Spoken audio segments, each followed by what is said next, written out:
Centre-half, this is a story, it's come up. Our centre-half, Harry Maguire. Did I do it again? Harry McCain. It's just become like a thing in my head now since that Harry day where there were just Harrys everywhere. It's a bad story, really. Harry Maguire, he's revealed that his own dad was stampeded in the aggressive scenes at Wembley. So he's been left with suspected broken ribs. He was actually pinned on the floor. This is after people with no tickets came into the stadium, into Wembley, managed to get in there, and were filling up the seats so that if you did have a ticket, your tickets were gone essentially, unless you wanted to go over and have some sort of an altercation or have a conversation with them. Lots of people saying that they weren't moving. Harry Maguire's dad was mixed up in this and actually got injured. So the story goes on to say he was pinned to the floor. That's after the mob burst in through a disabled entrance and stampeded past anyone standing in their way. Let's hear what he has to say about it. He's been speaking exclusively to The Sun. It weren't a nice experience for him. I think it shook him up. I know he had a bad experience, but I think he said something, and we spoke about how fortunate he was. I think every game he's been to, he's either had my nephew on his shoulders or one of my kids on his shoulders. So I'm just really, I think, thankful that didn't happen, because I think that could have been a really serious moment. Harry's a lot calmer than I think I would be if that were my dad and he was mixed up in that. It's horrible, Cass. We've had to speak about it already this morning, yesterday as well. It's a difficult subject, and do you know what? We're all also very lucky. No one died, because that could have easily happened at the weekend. You know, what was going on during the day before and after the game. See, that's what one of the guys, I think he worked for UEFA, he said the same. He said that he was worried that people were going to get crushed. So he actually told the stewards at one point to open the doors, because people were just piling in, trying to break down this one door. And he was worried that was going to have another Hillsborough disaster. So you're spot on, Cass. It's lucky that there were no fatalities. Who needs to be held accountable for this, Cass? Because there will be an investigation, won't there? Yeah, I do think that UEFA makes a lot of the decisions, so the FA follow, and the police have to be held to court as well. I mean, look, it's difficult. You're saying that, of course, mob rule or what they're doing, what fans are doing, and a small element of fans are deciding to do what they like, and that's okay. It's not. But also the police were clearly not enough numbers. You know, they didn't have enough numbers. That's come out loud and clear that they didn't have the police force there for, even you said it, Laura, for a Premier League game. You know, you see fans being separated and police calling them off and just making sure it's safe. See, in the Championship, I go to Championship game to see, go down to Millwall and see the number of the police there, and you think, well, there's a lot of police today. That wasn't the case at Wembley. They were, for me, there wasn't as many as there should have been. The numbers were way too low too low to be there. And maybe, unless Andros touched on, is that some of them were making decisions because of the fears of a bigger problem.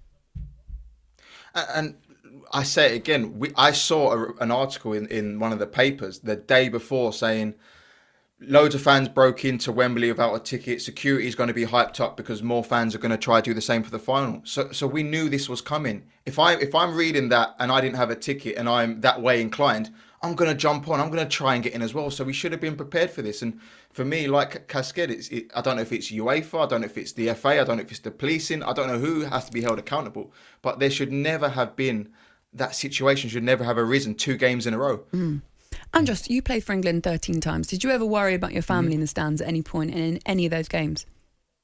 No. And I've played in the Premier League for the last 9-10 years. There's never been one occasion where I've been fearful for my family, but like I said before, sitting in amongst the family and friends of those England players for the final, I was fearful because there was fights going on literally right next to them. I got in the stadium 2 hours early, so I got my seat, and as soon as I see people come through the door, I did not move from my seat. But there were obviously the friends and family, they came in a lot later, so there were some disagreements. Thankfully on our side, a lot of the people without tickets, they did just go and sit in the gangway, stand on the steps until eventually they were removed. So yeah, it was a scary time for those family and friends in that section. We will speak more about what happens with this and lessons that can be learned. But it does kind of cast a lot of doubt really on any future tournaments being held in England, major tournaments. They want the World Cup, they want that to happen, they want it to come to England. Cass, it's probably not going to happen now. No, I think UEFA will certainly react to it, and England supporters and look, You always have to be careful because it feels like you're blaming everybody. Of course, it's always a minority that have sort of rode on that bus with England that have caused problems all over Europe. This is nothing new. I mentioned about Marseille earlier. You know, what happened in previous World Cup, European Championships. You know, that's why the England Supporters Club came about, because of the problems with England fans travelling abroad and causing issues. Now, I was in Dublin in 95. I was a sub on the night where there was trouble before the game. It was all during the day. The England fans ended up throwing seats onto the pitch, and it was literally a mini riot. And I was right next to it because I was a sub on the night. I started to get warmed up before the game, and I just was like, wow, keep away from that area. And eventually the match got abandoned. You know, England fans, a minority of them, have done this way too often. And we're kidding ourselves. We keep saying, you know, that it's not all England. Of course it's not. There's a load of great England fans that follow their national team. But this has happened too much for European football or FIFA to keep saying that's okay. It's not okay. Is it an English problem, Andros? I don't know.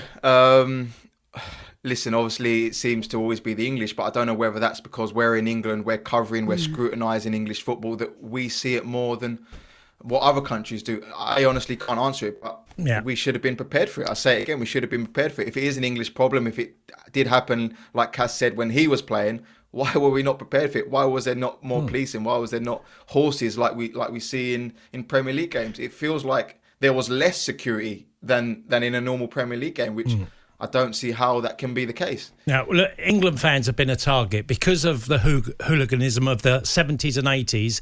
They were the fans that were always feared around Europe. And with that, we saw what the Russian fans did back in Marseille. They went there in huge numbers looking for England fans for problems, because for England fans now travel in, obviously, huge numbers. So they're being challenged by other parts, because it isn't just English fans. There's other parts of the world that have similar issues. And you know, the problems in Marseille wasn't just Russian fans. It was fans of the people who live in the area of Marseille who were looking to challenge the England fans. They saw them as a target. So England fans have been targeted as well. talkSPORT Breakfast with Laura Woods. Monday to Wednesday mornings 6 till 10. On AM, on DAB, via the talkSPORT app and on your smart speaker. talkSPORT.